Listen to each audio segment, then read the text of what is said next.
DAW.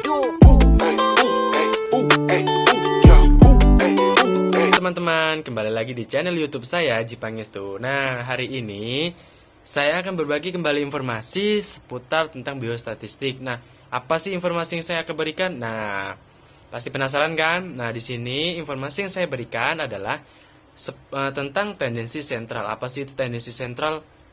Nah, tendensi sentral sendiri adalah suatu pengukuran statistik untuk menentukan skor tunggal yang menetapkan pusat dari distribusi. Kemudian tendensi sentral sendiri dibagi menjadi tiga bagian. Yang pertama itu adalah means.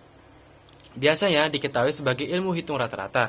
Dan apa sih itu median? Nah, median sendiri itu adalah suatu skor yang membagi distribusi menjadi dua. Median sama dengan persentil ke 50. Nah, kemudian yang terakhir ada juga modus. Apa sih itu modus? Nah, modus sendiri adalah suatu skor atau kategori yang paling besar dari suatu frekuensi. Nah, modus berarti adalah sebuah gaya. Nah, apa artinya sebuah gaya? Gaya yang paling populer atau definisi statistiknya adalah modus adalah skor yang paling sering terlihat dalam kelompok data atau skor yang paling sering muncul. Kemudian ada juga kuartil. Nah, apa sih itu kuartil? Nah, kuartil sendiri adalah nilai yang membagi suatu data terurut menjadi 4 bagian, teman-teman, yang sama, 4 bagian yang sama. Kemudian kuartil juga dilambangkan dengan huruf Q. Nah, jenis kuartil sendiri dibagi menjadi 3, teman-teman. Yang pertama, jenis kuartil yang pertama adalah dengan huruf Q, dilambangkan dengan huruf Q1. Kemudian kuartil kedua dilambangkan dengan huruf Q kedua. Kemudian ada kuartil ketiga dilambangkan dengan huruf Q ketiga. Nah, kuartil yaitu untuk menentukan letak kuartil untuk data yang berkelompok. Nah, ada juga desil, teman-teman. Desil merupakan nilai yang membagi data menjadi 10 bagian yang sama besar. Nah, desil sering desil itu tadi desil ya, teman-teman. Nah, kemudian ada juga ukuran variasi. Nah, ukuran variasi adalah ukuran yang menyatakan seberapa jauh menyimpan nilai-nilai data dari nilai-nilai pada pusatnya, atau ukuran yang menyatakan seberapa banyak nilai-nilai data yang berbeda dengan nilai-nilai pusatnya, teman-teman. Nah, nilai jarak. Nah, di antara ukuran variasi yang paling sederhana dan yang paling mudah dihitung yaitu nilai jarak.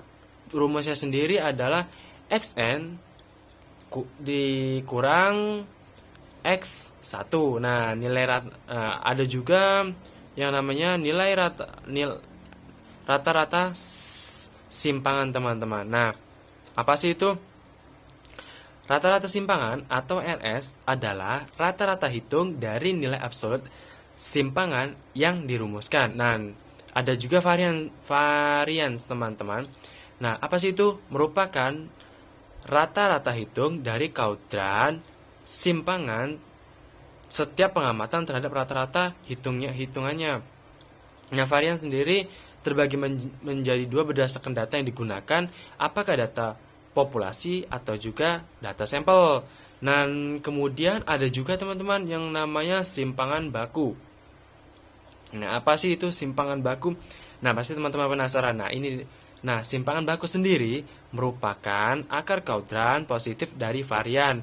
Nah, di antara ukuran dispersi atau variasi. Nah, simpangan baku adalah yang paling banyak digunakan sebab memiliki sifat-sifat matematis yang sangat penting dan berguna sekali untuk pembahasan teori dan juga analisis. Baiklah, teman-teman, hanya itu yang bisa saya informasikan untuk video yang kali ini. Semoga video ini bermanfaat, dan jangan lupa untuk like jika kalian suka dan subscribe supaya bisa sama-sama membangun channel saya ini supaya jauh lebih baik lagi.